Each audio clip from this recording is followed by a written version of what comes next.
The kings of Europe were so afraid of one man's ideas that they kept him in a dungeon for 5 years. Stripped of his name, called only by a number, forbidden even a razor in case he used it to escape them through death. This wasn't some radical terrorist. This was the Marquis de Lafayette, the hero of two worlds, the man who helped America win its independence, the author of the Declaration of the Rights of Man. He was a man so beloved in the United States that when he finally died, Congress ordered the entire nation to dress in mourning for 30 days. But between those two versions of Lafayette, the celebrated hero and the mourned legend, there is a chapter that history books tend to rush past, the chapter where Europe's most powerful monarchs conspired to make him disappear. Not through execution, that would create a martyr, but through something far more cruel, erasure. On August 19, 1792, Lafayette fled Paris with nothing but the clothes on his back and two companions. He was trying to reach a Dutch port, hoping to sail to America, the only place left on earth where his principles hadn't become a death sentence. He never made it. Within days, he was captured by Austrian and Prussian forces. And what happened next would break his body, test his mind, and leave him with scars that would shape every decision he made for the rest of his life. For 5 years, 1,826 days, Lafayette rotted in some of the most brutal fortresses in Europe. He was completely cut off from the outside world, not knowing if his wife was alive or dead, not knowing that his mother-in-law, his grandmother-in-law, and his sister-in-law were all being fed to the guillotine back in France. And here's the thing that makes this story so devastating: when they finally let him out, the world he'd fought to create was already gone. To understand how Lafayette ended up in chains, you have to understand August 1792, because this wasn't a man running from his principles. This was a man who'd run out of options. Lafayette had been at the center of the French Revolution from the very beginning. He commanded the Paris National Guard. He drafted the Declaration of the Rights of Man and of the Citizen, literally working on it with Thomas Jefferson. He wore the tricolor cockade on his hat, the symbol of revolutionary France. But Lafayette believed in something very specific: a constitutional monarchy. A king constrained by law, power limited by institutions, gradual reform instead of violent upheaval. That made him dangerous to everyone. The Jacobin, the radical faction rising to power, saw him as a traitor to the revolution. To them, constitutional monarchy was just monarchy with extra steps. The real revolution demanded the complete destruction of the old order. The royalists, meanwhile, hated him for everything he'd done to limit the king's power. Marie Antoinette never forgave him for his role in detaining the royal family. Lafayette was a man without a side. On August 10, 1792, everything collapsed. A mob stormed the Tuileries Palace. The king was overthrown and the radical Jacobins seized control. Lafayette, who was commanding an army on the frontier, found himself declared a traitor by the new government in Paris. His options were stark: face the guillotine in Paris or flee. He chose to flee. He hoped to find refuge in a neutral country, but his fame was his undoing. He was immediately recognized and arrested by the coalition of monarchies at war with France. Now, under the rules of war, he should have been treated as a prisoner of war. But they didn't see him as a French general. They saw him as the living embodiment of revolution, a dangerous idea that had to be stamped out. King Frederick William II of Prussia and Holy Roman Emperor Francis II saw an opportunity. They wouldn't kill him. They would bury him alive. His imprisonment began in Prussia, in the fortress of Wesel. The conditions were horrific. He was held in a damp, dark cell, given barely enough food to survive, and subjected to constant psychological torment. The guards were forbidden to speak his name. He was simply prisoner number 15. They wanted to strip him of his identity, to reduce him from a global icon to a forgotten number. After a year, he was transferred to Magdeburg, where the cruelty continued. His health deteriorated rapidly. He developed scurvy, his body was covered in sores, and he lost a horrifying amount of weight. But the worst was yet to come. In 1794, he was moved to the Austrian fortress of Olmütz, a place infamous for its brutality. Here, the isolation was absolute. He was kept in solitary confinement. He had no books, no paper, no contact with anyone. The silence was deafening, broken only by the guards' footsteps. He didn't know if his family had survived the reign of terror. He didn't know if America even remembered him. His captors wanted him to go mad, to break completely. And he nearly did. He suffered from fevers and hallucinations. But even in this state, his spirit refused to be extinguished. He found small ways to resist. He would use a piece of charcoal to write political maxims on the walls of his cell, only for the guards to scrub them away. It was a silent battle of wills, a declaration that even in chains, his ideas were still a threat. Meanwhile, the world hadn't entirely forgotten him. In America, his allies were working tirelessly for his release. George Washington, now president, wrote personal letters to the Emperor of Austria, pleading for his friend's freedom. In Britain, members of Parliament condemned his illegal imprisonment. But the most incredible part of this story comes from his wife, Adrienne de Lafayette. Adrienne was a force of nature. She had survived the Reign of Terror herself, watching her own family be led to the scaffold. Once released, her singular mission was to find and free her husband. She traveled across Europe with her 2 daughters, pleading with anyone who would listen. When diplomacy failed, she took an unimaginable risk. She traveled to Vienna and confronted Emperor Francis II in person. Moved, or perhaps shamed by her courage, the emperor granted her a bizarre request. She and her daughters could join Lafayette in his cell. Imagine that reunion. After years of complete isolation, Lafayette looks up to see his wife and children standing in his dungeon. They had voluntarily entered his prison, choosing to share his fate. Their presence was a lifeline. It saved his sanity and likely his life. They shared the same wretched food, the same damp cell, and the same lack of basic sanitation. Adrienne's own health was shattered by the experience, but she had achieved the impossible. She had broken through the wall of silence. The end of his ordeal came not from a change of heart, but from the changing map of Europe. A young, ambitious general was carving his way through Italy, defeating the Austrian armies. His name was Napoleon Bonaparte. As part of the peace negotiations in 1797, Napoleon, who saw Lafayette as a useful symbol, made his release a non-negotiable demand. Reluctantly, the Austrians agreed. On September 19, 1797, after more than 5 years, Lafayette was finally free. But he walked out into a world he no longer recognized. The France of his dreams, a constitutional monarchy built on liberty and law, was gone. In its place was a military dictatorship under Napoleon. America, his adopted home, was a distant land he couldn't yet return to. The man who emerged from Olmütz was not the same one who entered it. He was physically broken, prematurely aged, and plagued by health problems for the rest of his life. Yet his principles remained unshaken. He refused to serve under Napoleon's authoritarian regime, choosing a quiet retirement over a place in the new empire. He believed that liberty could not be granted by a dictator. It had to be won and protected by the people under the rule of law. When the monarchy was eventually restored in France, he once again became a leading voice for liberal reform, constantly pushing for greater freedom and a more representative government. His 5 years in the dark didn't break him. They forged him. They turned him from a revolutionary hero into an unyielding symbol of principled opposition. Lafayette's story isn't just about his role in 2 revolutions. It's about what happens in the silent years between the triumphs. It's a story of resilience of a man who was stripped of everything: his name, his health, his freedom, his connection to the world, but who refused to surrender his ideals.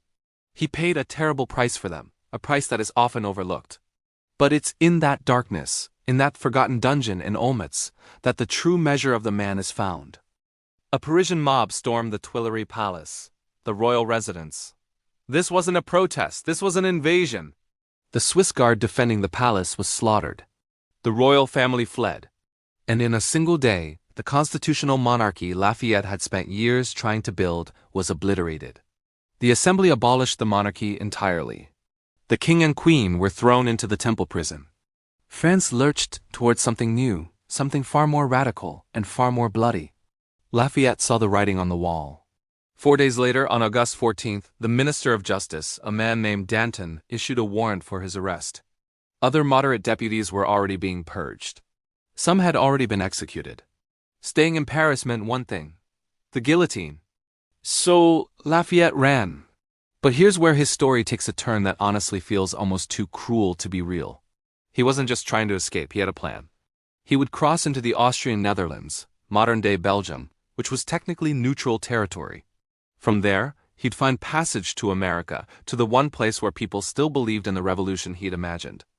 It was a reasonable plan. It made geographic sense.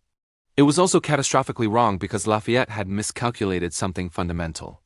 The Austrian and Prussian rulers didn't see him as a French general fleeing chaos. They saw him as something far more dangerous. They saw him as an idea with legs. When Austrian forces intercepted him, Lafayette tried to invoke his American citizenship. He'd been granted citizenship by several states after helping win the Revolutionary War. He argued that he was no longer a French officer. He was an American seeking neutral passage. The Austrians didn't care. To them, Lafayette represented the revolutionary principle itself. He was the man who had proven that kings could be constrained, that ancient orders could be challenged, that common people could rise up and demand their rights. If they let him go free, they'd be letting that idea spread. So on September 12, 1792, a coalition military tribunal rendered its verdict. Lafayette was declared a prisoner of state to be held indefinitely until a restored French king could decide his fate. Think about the irony of that for a second. He was being imprisoned for destroying the monarchy by the very powers who claimed to be defending monarchy. What followed was 5 years of systematic dehumanization. And I want to be clear about something. Lafayette wasn't tortured in the dramatic sense. There were no hot irons, no rack. What the Austrians and Prussians did was more insidious. They tried to make him disappear. His first prison was the fortress at Wesel, in Prussian territory. He was placed in a damp, narrow cell in complete solitary confinement. No contact with other prisoners, no news from the outside world, no letters in or out. They stripped away his possessions, his watch, his razor, his books, especially his books.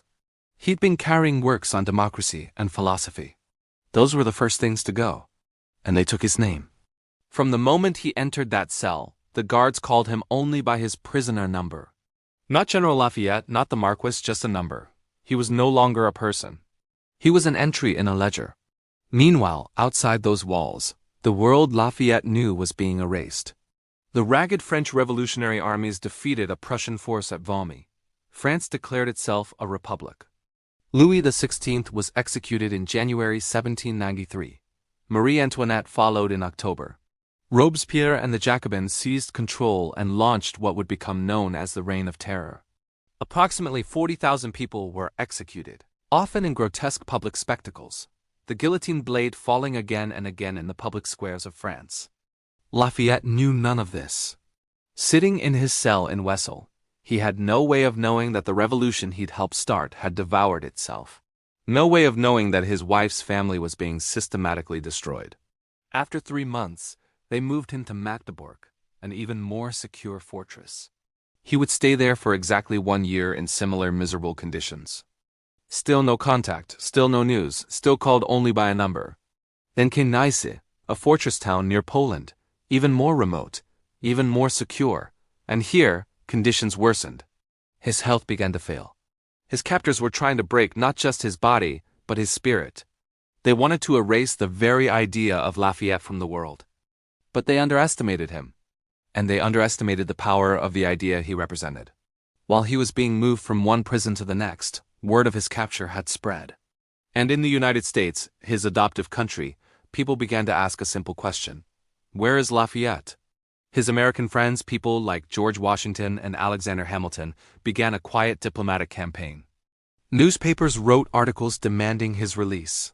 The American public hadn't forgotten their hero. And they weren't the only ones. In the shadows, a secret plan was forming. One of the most audacious high-stakes prison breaks in history. A group of devoted individuals, including an American medical student and a German military officer, decided they would not let Lafayette rot. They were going to get him out, even if it meant risking their own lives. They began shadowing his movements, gathering intelligence, looking for a weakness in the fortress walls. The attempt to rescue Lafayette from his living tomb had begun. They knew the odds were against them, but for the man who had risked everything for 2 revolutions, they were willing to risk everything in return. Imagine being trapped, not just behind walls, but in a state of constant, grinding despair. This was the world of the Marquis de Lafayette. His conditions deteriorated into something subhuman. He wasn't allowed to bathe. His food was served in filthy pots, and he had to eat with his bare hands. Any tiny act of self-respect was met with punishment.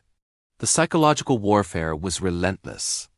Guards would casually mention rumors of his execution just to watch him flinch, to keep him suspended in that horrifying space between life and death. But even in the darkest dungeons, hope can find a crack. Out in the world, people hadn't forgotten him. In late 1794, two men, an unlikely duo, decided to attempt the impossible. One was a German physician, Eustace Ballman. The other, a young American medical student, Francis Kinloch Huger.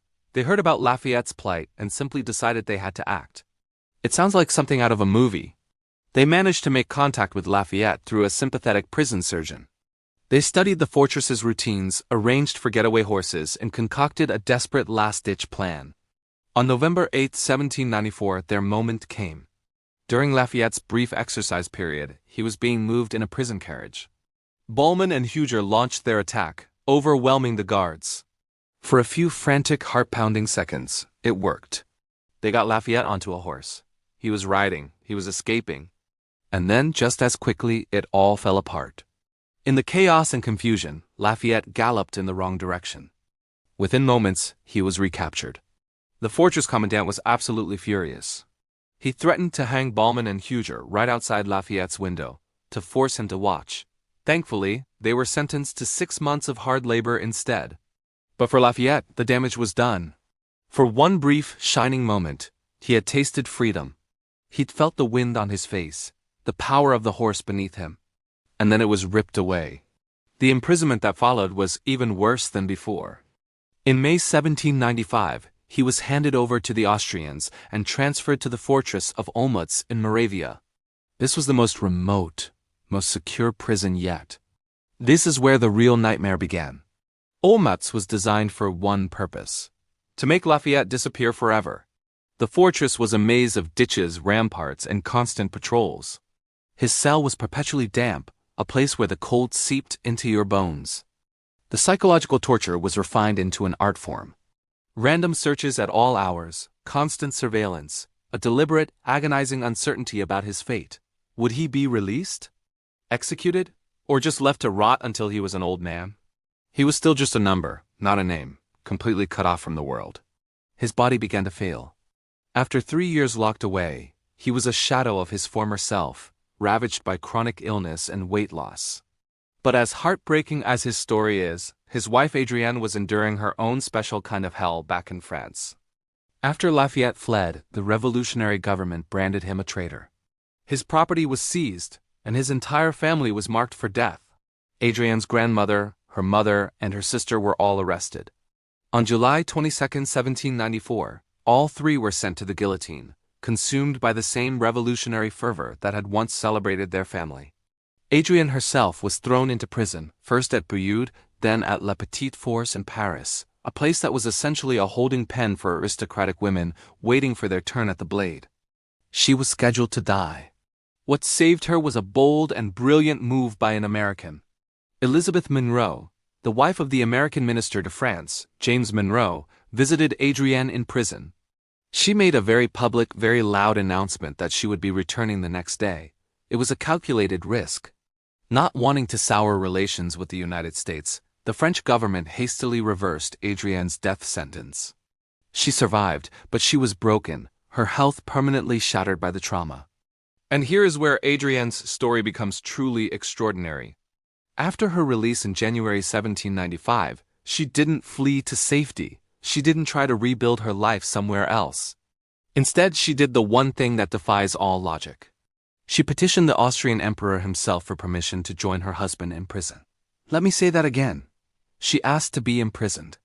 Emperor Francis II, perhaps bewildered by this request, granted it.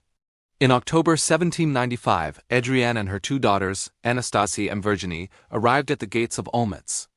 The commandant laid out the terms. Once you enter, you will never leave. You will share his fate, whatever it may be. Adrienne agreed without hesitation. Imagine Lafayette's shock. After years of isolation, believing his family was lost to him, maybe even dead, the door to his cell opens. And there stand his wife and daughters.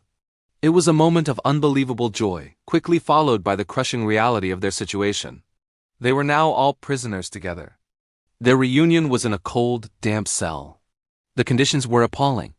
Their health, already fragile, began to decline rapidly. Adrienne developed fevers and the painful rash that covered her body. Her daughters also fell ill. They requested a doctor, but the request was ignored for months.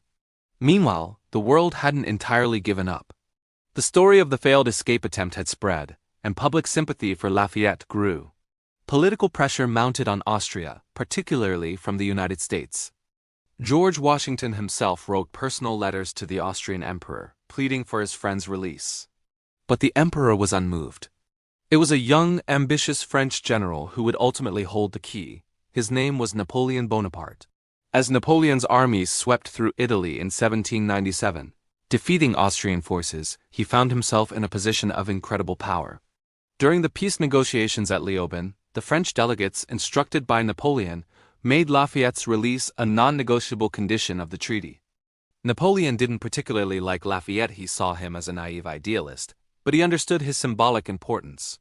Forcing Austria to release him would be a huge public relations victory for France. The Austrians resisted, but with Napoleon's army at their doorstep, they had little choice. On September 19, 1797, after 5 long, brutal years, Lafayette and his family were finally released from the dungeons of Olmütz. But freedom didn't mean a return to their old life. Lafayette was still in exile, forbidden from returning to France.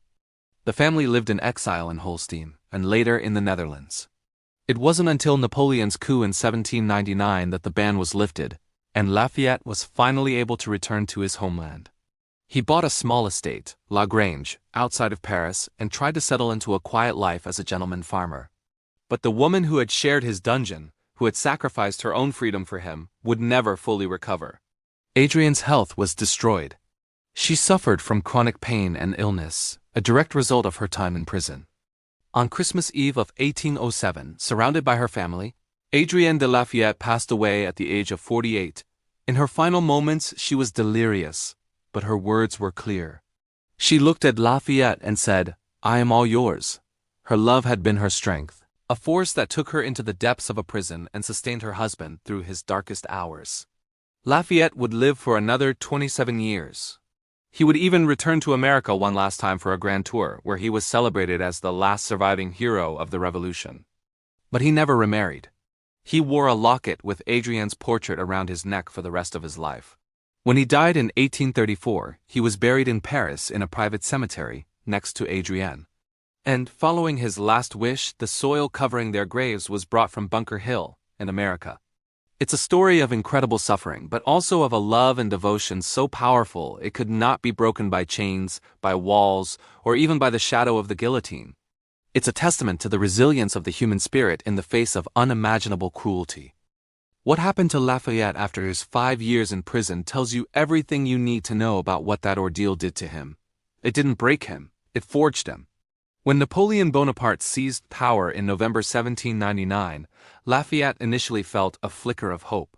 Here was a strong leader, a military genius who might finally end the chaos of the French Revolution, restore order, and pull France back from the brink. That hope lasted about 5 minutes.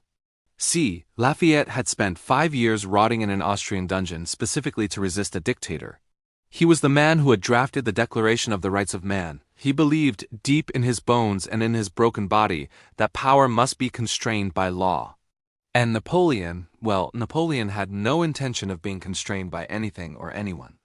When Napoleon dropped the pretense of republican government and declared himself emperor for life, Lafayette didn't even try to hide his disgust. One contemporary account noted that he never prevented himself from publicly displaying his disapproval for Napoleon's obvious attempts at dictatorship. The two men became open enemies. Napoleon saw Lafayette as a relic, an out-of-touch idealist clinging to principles that the modern world had left behind. Lafayette, in turn, saw Napoleon as the very thing he'd fought against his entire life: unchecked power, just dressed up in revolutionary clothing. Then, in 1824, something truly remarkable happened. Lafayette, now 66 years old, his health still fragile from those years in the dungeons, received an invitation from President James Monroe and the United States Congress. He was invited to return to America as the nation's guest, to celebrate the upcoming 50th anniversary of the American Revolution. For 13 incredible months, from August 1824 to September 1825, Lafayette toured the country he had helped create. It was a hero's journey unlike any other. He visited all 24 states that existed at the time, traveling more than 6,000 miles.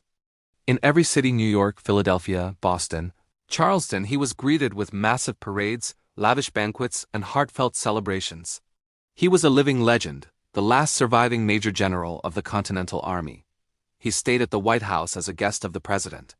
Congress, in a gesture of immense gratitude, voted him a gift of $200,000, a fortune at the time, and vast land grants in Florida and Louisiana. But perhaps the most poignant moment of his journey came when he visited Mount Vernon. There he stood at the tomb of his dear friend, George Washington, and wept. Think about what that moment meant. Here was this old man, his body permanently damaged by European dungeons, standing at the grave of his closest friend and mentor, a man who had died while Lafayette was still imprisoned, unable to even say goodbye. It was a moment of immense personal grief and historical significance, the closing of a chapter. When Lafayette finally departed, he sailed aboard a brand new American frigate, the USS Brandywine, a ship named specifically for the battle where he had been wounded fighting for American independence. The symbolism was powerful. Lafayette could have easily stayed in America. He was revered, a national hero. He could have lived out his final years in comfort and peace, surrounded by people who adored him. But he didn't. He went back to France. Because his work, he believed, was not yet done, and in 1830, history called on him one last time. The current king, Charles X, was pushing France back toward absolute monarchy. He issued ordinances that restricted civil liberties and stripped away parliamentary power. On July 27, 1830, the people of Paris had had enough. The city exploded. For 3 days, known as the July Revolution, barricades went up across the streets. Citizens fought royalist troops in a bloody struggle for control. The Bourbon dynasty, the same royal house that had ruled France before the First Revolution, collapsed. And right in the middle of it all was Lafayette. Now 73 years old, he was once again appointed commander of the National Guard, his final active military command. The revolutionaries, fresh from their victory, wanted a full republic. They'd overthrown one king. They wanted to destroy the monarchy entirely. And this is where Lafayette made a decision that people still argue about today. He said no. Instead, he presented Louis Philippe of the House of Orleans as a new citizen king. Standing on a balcony before a massive crowd, he handed Louis Philippe the tricolor flag, the symbol of the revolution, and endorsed him as a constitutional monarch. Many Republicans felt betrayed. They had fought and bled for 3 days, only for Lafayette to give them another king. But Lafayette held firm to the principle that had defined his entire political life. He believed a constitutional monarchy was the safest path forward. A full republic, he feared, risked repeating the bloodshed and terror of the 1790s. An absolute king risked tyranny. But a constitutional king, constrained by law and the will of the people, might just preserve both liberty and order. It was the exact same belief he'd held in 1792, right before he was thrown in prison. Those 5 years in a dungeon hadn't changed his mind at all. They had only hardened his conviction. Lafayette spent his final years in parliaments, serving in the Chamber of Deputies, still fighting for civil liberties, still pushing for constitutional protections. But time was finally running out. In early February 1834, Lafayette, now 76, began to feel the immense weight of his long and turbulent life. He complained of pain and fatigue. What started as a general feeling of being unwell soon developed into pneumonia. For several weeks, his condition seemed to stabilize. His doctors gave him quinine to treat the fever, and there were even moments of optimism. During one chat with his doctor, Lafayette joked, "Quinine and the fever, my dear doctor, are battling together. Give me plenty of quinine that it may gain the upper hand." He was still strong enough to walk around his house, to write letters. For a brief moment, it seemed like the old revolutionary might pull through one more time. But on May 9, 1834, Lafayette made a decision that would prove fatal. Feeling slightly better, he decided to take a carriage ride around his estate. The weather seemed pleasant enough. What harm could a little fresh air do? But the chill he caught on that ride was too much for his weakened body. His condition worsened rapidly. Lafayette, the hero of 2 worlds, the man who survived dungeons and revolutions, died peacefully on May 20, 1834. His life was a testament to unwavering principle, a constant struggle for a liberty protected by law, not by the whims of a king, an emperor, or a mob. The weather turned with terrifying speed. A sudden thunderstorm lashed the countryside, catching Lafayette in his carriage. He was soaked through, exposed to the biting cold. For a younger, healthier man, it would have just been an unpleasant inconvenience. But for a 76-year-old whose body had been broken in the dungeons of Olmütz nearly 4 decades earlier, it was a catastrophe. He caught a chill that quickly got worse. Within days, pneumonia returned with a devastating force. Lafayette was confined to his bed. For 11 long days he lingered. His doctors were constantly by his side, but the medicine of that time was powerless against pneumonia in a man his age. According to one of the physicians present just a few days before his death, Lafayette felt a heavy sense of sadness, of melancholy. But this feeling didn't last. He soon found his serenity again, and the hope of recovery seemed to light up his face. Even on his deathbed, he refused to give in to despair. As the end drew near, Lafayette remained conscious, aware of his children gathered around him. And then, the moment came that would be etched into history. The physician described it. Lafayette opened his eyes and fixed them on his children. A look of pure affection, as if to bless them and bid them a final farewell. He squeezed the doctor's hand, his brow furrowed for a moment, and he drew one last, deep breath, followed by a final sigh. His last words were spoken with the calm composure that had defined his life. "This is the last of earth. I am content." He would linger, mostly unconscious, for another 54 hours. On May 20th, 1834, the Marquis de Lafayette died. His death was mourned around the world. In France, he was buried in the Picpus Cemetery in Paris, right next to his beloved wife Adrienne, whose own health had never recovered from her time in the dungeons. At his own request, Lafayette was buried in soil brought all the way from Bunker Hill in Boston. Even in death, he wanted to be connected to both of his worlds, his native France and his adopted America. In the United States, President Andrew Jackson ordered that Lafayette receive the same funeral honors as John Adams and George Washington. 24 gun salutes, one for each state, were fired from military posts and ships across the nation. Flags flew at half-mast for 35 days. For 6 months, military officers wore black crepe armbands. Congress draped its chambers in black and called for the entire country to dress in mourning for 30 days. He was the last surviving Major General of the Continental Army. When he passed, an entire generation, the founding generation, passed with him. But here's the detail that always gets me. Decades later, 83 years to be exact, American soldiers arrived in France during World War I. One of the very first things they did was make a pilgrimage. On July 4th, 1917, Colonel Charles Stanton stood at Lafayette's grave in Picpus Cemetery, the grave that held both the hero and the soil from Bunker Hill, and he spoke 4 words that echoed through history. Lafayette, we are here, America, remembering its debt. After all those years, the American flag that the Daughters of the American Revolution placed at his grave has flown there ever since. It even remained through the Nazi occupation of Paris. That flag stayed. Lafayette spent 5 years in dungeons for the radical belief that power must be constrained by law, that kings and commoners alike should answer to something greater than their own ambitions. He watched the revolution he helped start devour itself. He saw Napoleon betray everything he fought for. He lived long enough to witness another revolution, another king, another compromise. And in the end, lying in his bed, ravaged by a storm his broken body couldn't fight, he said he was content. Maybe he truly was. Or maybe those were just the words of a man who had spent his entire life trying to build a bridge between 2 impossible worlds, and knew with his last breath that the bridge would outlast him. His grave is still there, in Picpus Cemetery. The American flag still flies. And every July 4th, someone still visits to say those 4 words. Lafayette wasn't the only revolutionary whose body was broken by the violence of his era.